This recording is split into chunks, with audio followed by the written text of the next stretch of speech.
नमस्कार दोस्तों, आज मैं गुरु पूर्णिमा के शुभ अवसर पर आपके लिए एक कहानी लाई हूँ। कहानी का नाम है गुरु का आशीर्वाद कभी खाली नहीं जाता। तो दोस्तों, कहानी शुरू होती है एक छोटे से गांव से। उस गांव में एक मोहन नाम का एक गरीब लड़का रहता था। वह अपने पिता के साथ रहता था। उसके पिता मजदूरी करते थे। घर की हालत बहुत खराब थी। कई बार तो ऐसा होता था कि मोहन को बिना खाए पिए ही स्कूल जाना पड़ता था। लेकिन उसके स्कूल में गुरुजी, जिनको सब शर्माशर बोलते थे, रोज उसकी आंखों में छुपा दर्द पढ़ लेते थे। एक दिन गुरुजी ने मोहन को अपने पास बुलाया और बड़े प्यार से पूछा, बेटा मोहन, तुम इतने उदास क्यों रहते हो? मोहन बहुत भोला था। उसकी आंखों से आंसू निकल पड़े। उसने कहा, गुरुजी, घर में बहुत दिक्कत है। घर का खर्च चलाना भी बहुत मुश्किल से हो रहा है और यहाँ फीस नहीं दे पा रहे हैं, तो मुझे उसके लिए पढ़ाई छोड़नी पड़ेगी। गुरुजी मुस्कुराए और बोले, बेटा, गरीब वह नहीं है जिसके पास पैसा नहीं है। गरीब तो वो है जिसके पास हिम्मत नहीं है।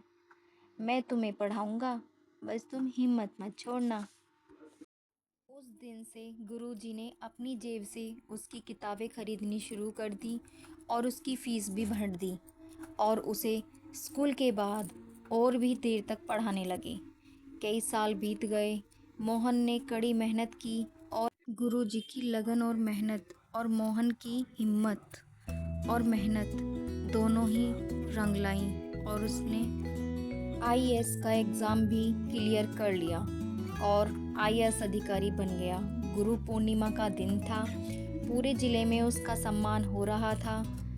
जैसे ही वह मंच पर पहुंचते ही सबसे पहले मोहन अपने गुरु के चरणों में झुक गया। हजारों लोगों के सामने उसकी आंखों में आंसू थे। वह बोला, आज लोग मुझे अधिकारी कहते हैं, लेकिन अगर वर्षों पहले उस दिन गुरुजी ने मेरा हाथ ना पकड़ा होता तो शायद आज मैं भी कहीं गरीबी में जी रहा होता, मजदूरी कर रहा होता। मेरी सबसे बड़ी पहचान मेरे गुरु हैं। पूरा मैदान तालियों से गूंज उठा और गुरुजी की भी आंखों में आंसू आ गए।